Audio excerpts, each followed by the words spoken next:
Hey everybody, it's Neil, and this time I have some Liquid Death sparkling water.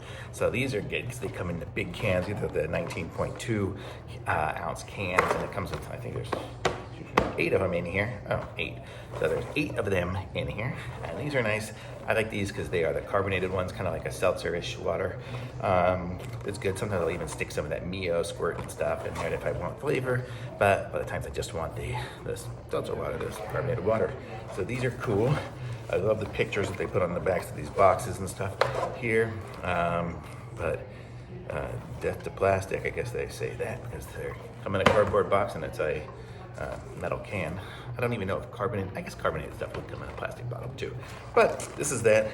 It's the newer, bigger cans, and it's the Liquid Death sparkling water. So, very cool. I like it. Thumbs up from me. Links in the description. Like this video, subscribe to my channel, and I'll be back with some more reviews soon.